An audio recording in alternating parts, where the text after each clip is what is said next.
Mga kapatid, welcome back to our channel. Kala ko alam na ni Bunso eh.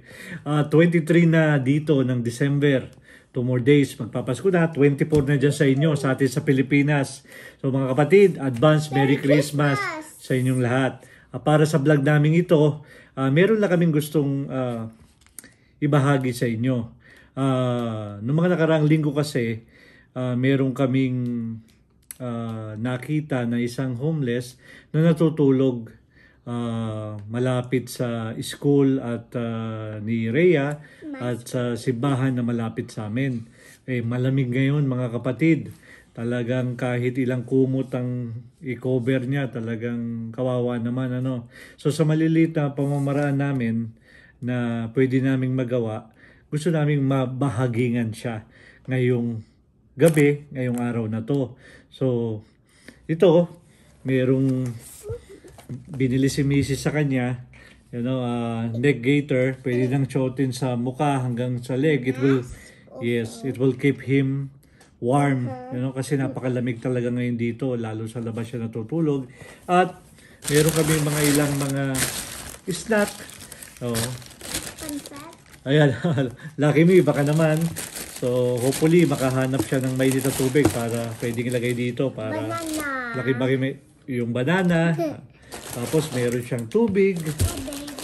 Tapos meron siyang yung mga stock ni Rhea. Hinayaan namin si Rhea mamili kung ano ang gusto niyang ibigay. So marami rito. Hopefully makatulong sa kanya to kahit paano. At pagkasunduan din namin na ngayong gabi, maibili namin siya kahit yung simpleng dinner lang para malamnan yung kanyang tiyan. So yan ngayon ang magiging vlog namin. At gusto naming makasama kayo para makita nyo. So, tara. Okay mga kapatid, puntahan muna natin siya. Tignan natin kung nandun na siya bago tayo bumili ng dinner niya. Tara.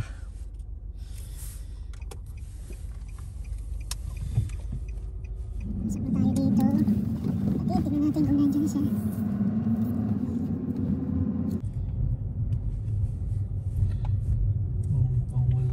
Maaga pa. Nandiyan na siya. Nandiyan na siya. Ayan na. Kita niyo yung mga card mga kapatid. Kita na. Okay. Sige, bilhin na tayo. Thank you. Dito na lang natin siya ibili mga kapatid. Para may mainit-init siyang chicken.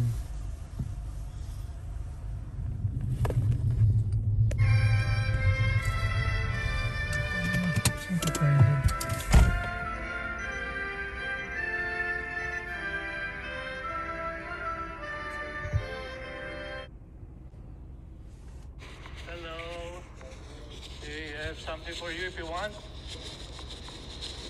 How are you? Good. Yeah. Thank you. Thank you. And this is something you can wear to keep you warm. Okay. Can I have something for you too? I have one more bag. No problem.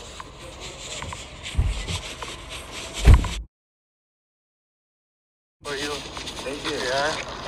This is cup noodle. All you have to do is just put hot water. Okay. Okay. And little snack for you. Merry Christmas. Merry Christmas. Thank you. Thank you. No problem. Keep safe. Masaya siya at mabait. Buntik ako, naiiyak ako mga kapatid. Maliit na bagay yung ginawa natin pero doon mo mararamdaman yung ito lang ang laging sinasabi ko sa asawa ko saka sa mga anak ko kapag medyo merong dumarating na maliit na problema sa amin. Lagi ko sinasabi sa kanila na it's okay, tignan lang nila yung mga taong mas nahihirapan kaysa sa amin, and you will still feel blessed.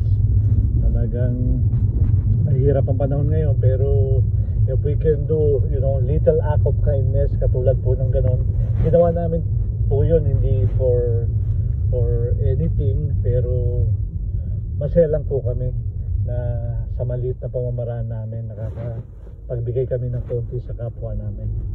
So So, pauwi na tayo mga kapatid. Salamat sa pagsama. Okay mga kapatid, nakauwi na kami.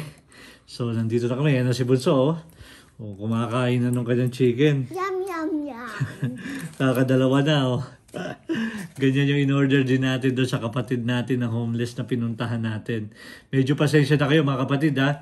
Hindi masyadong na-video ni Mrs. So medyo magulo yung pagkaka-video niya kasi nasa loob siya ng sakyan eh. Pero anyway, ang konsepto naman natin, importante, yun ang mahalaga. Nakuha natin.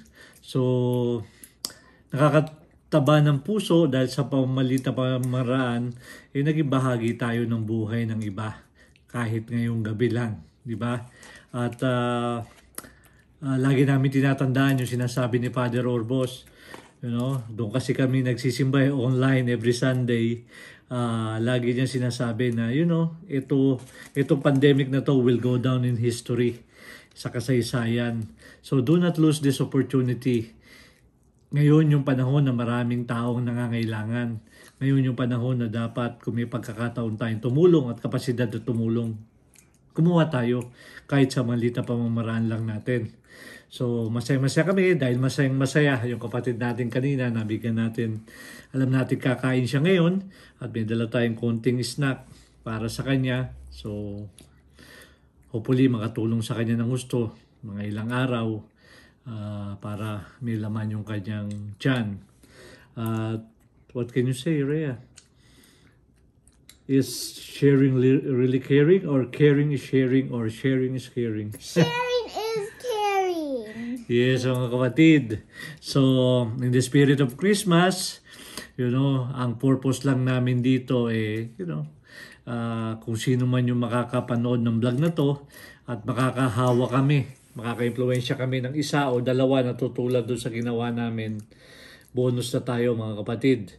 Ganun lang po ang gusto naming maibahagi sa vlog na to, na you know, continue to do goodness dito po sa mundo na to until there is so much goodness in the world. Yun lang po. So muli po, bago kami magtapos, babatiin na namin kayo ng advance Merry Christmas. At wag natin kakalimutan, alam ko pong iba tong Christmas na to sa lahat ng pinagdaanan natin. Pero lagi po nating tatandaan na yung unang Pasko, nagsimula rin po ng katulad ng ganito.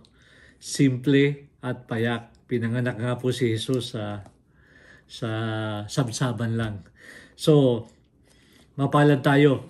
Masusubukan natin yung pagse-celebrate ng Pasko. Simple, payak, pero yung pinakamahalaga, masaya tayo dahil kasama natin ang lahat ng mahal natin sa buhay. Okay mga kapatid? So bago kami tuluyan magtapos, ibibigay ko na kayo kay Baby Rhea. Don't forget to subscribe, give me a huge thumbs up, like and share, ring the bell. Bye God bless, I love you viewers, Merry Christmas! I love you viewers, Merry Christmas, and may God be praised for everyone! For everything! Bye-bye, we love you! Christmas, share it's caring! Thank you for watching! Bye!